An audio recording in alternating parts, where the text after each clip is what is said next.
Good evening. After all that hard work in the most extraordinary of circumstances, London students woke up this morning and had every reason to be proud. Nearly half achieved the top A and A-star grades, the best results in the country. But perhaps an indication of how the last year has affected teenagers differently. Those at independent schools did even better than state schools. Chloe Keedy has the details. Anyone that's been there will remember exactly how this moment feels. Oh, I'm so happy with that. Oh, I wasn't expecting that. But for students at this academy in Uxbridge, their A-level results mark the end of an extraordinarily challenging year. And as it turned out this morning, finally gave them something to celebrate. Well done. Has it been tough? It's been really hard, yeah, especially with online school. But we've all tried our best and I'm really happy with the outcome. I was hoping for a double A-star A, but I've got a triple A-star, so I needed 3 Bs to get into the university I needed to, and I've come out with 3 As, and I'm not, like, I can't express how happy I am. And he's not the only one.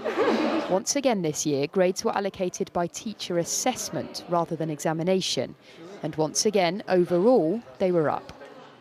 2 years ago, 26.9% of pupils in London were awarded an A or A-star grade.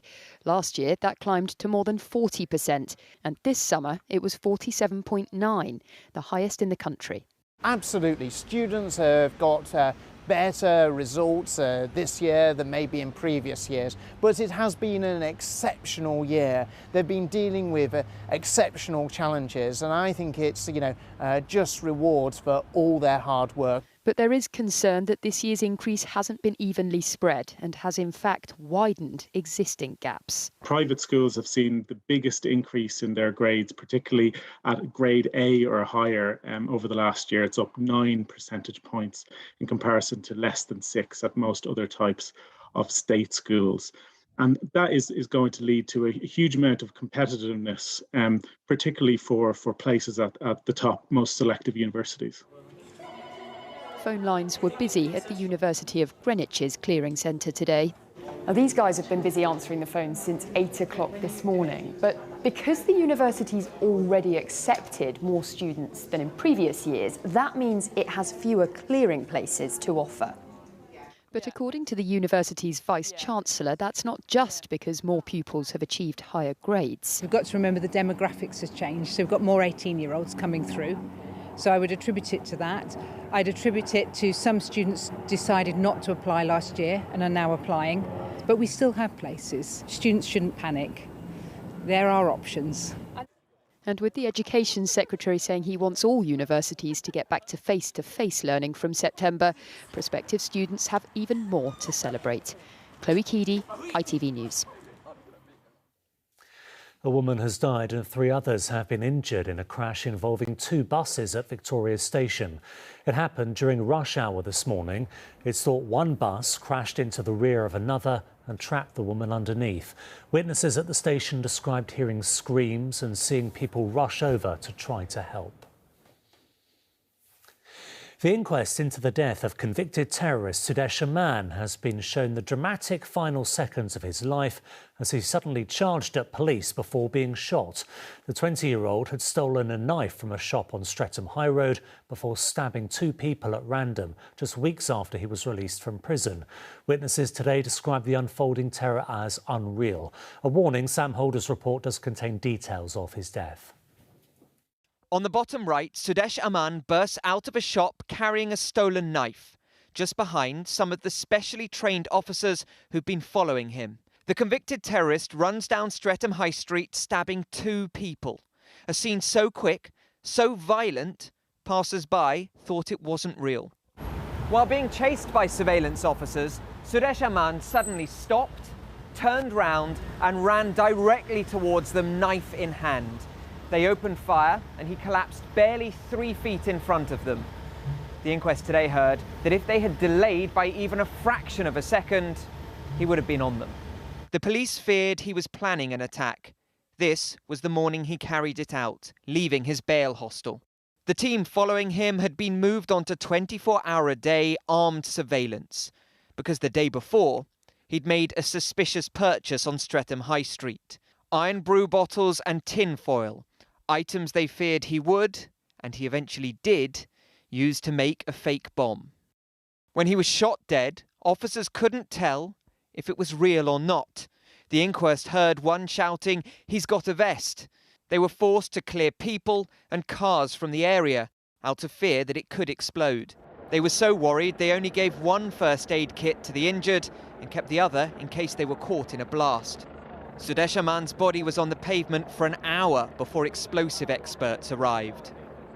Even with constant surveillance and intelligence he was preparing a fake suicide belt, Sudesh Aman still managed to carry out an attack. But officers were on the scene within seconds, and from him leaving the shop to being shot dead lasted just over a minute. Sam Holder, ITV News. Cars, vans and lorries are going to be banned from Stoke Newington High Street during the day to improve air quality and road safety. Hackney Council has announced that the restrictions on Church Street will run from 7 a.m. until 7 p.m. every day of the week. From the end of September, only buses, emergency vehicles and cars registered to blue badge holders will be permitted. And a disabled swimmer has been granted permission for a judicial review of the new charges at Hamstead Ponds. Christine Eftimioyu from Camden is arguing that the ponds are no longer affordable for disabled people who rely on benefits. Mandatory entry fees were introduced by the City of London in 2020, doubling the charges for adults and increasing concessions charges by 140%. Finally, far from the grasslands of Africa, a pride of lions have found homes here in London's urban jungle. Sculptures of the animals are dotted through the streets of the capital as part of the Tusk Lion Trail. Each one was designed and decorated by an artist or a celebrity with the aim of raising awareness about the threats to lions in the wild. Rolling Stone Ronnie Wood says designing his was particularly special. He's been speaking to Anton Allen. These lions won't roar, but Ronnie Wood wants their message to echo around London's urban jungle. Stamp out the poachers, they're the ones that are just really killing them for no reason at all.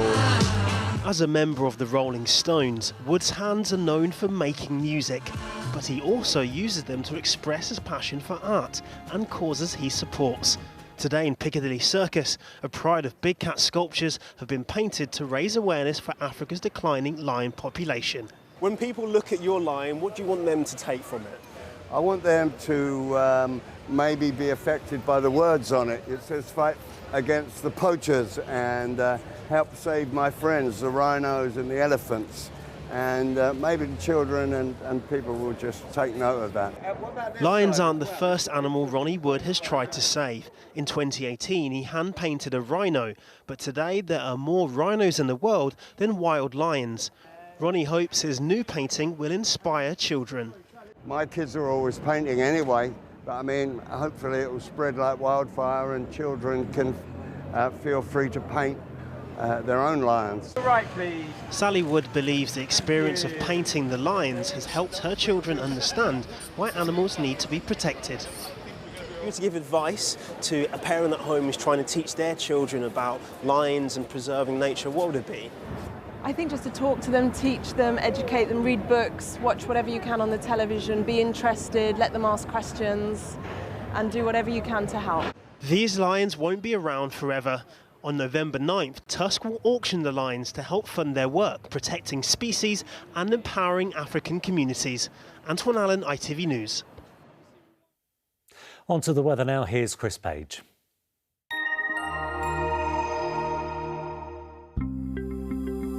Making the most of it, whatever the weather. Octopus Energy sponsors ITV London weekday weather. Hello there. Very good evening to you. Today, yes, we've seen some sunshine across much of the capital, and where we've seen the sunshine as well, it's felt quite warm and quite pleasant. Temperatures quite widely into the low to mid-20s.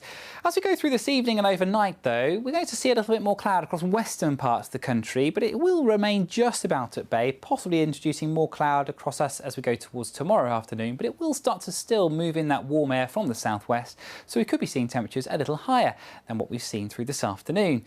Out there at the moment, though, we've got got some clearing skies, just a few patchy amounts of cloud here and there, possibly some low mist and wet towards the southern home counties by dawn tomorrow morning, but I think our temperatures will hold up between 12 and 15 degrees.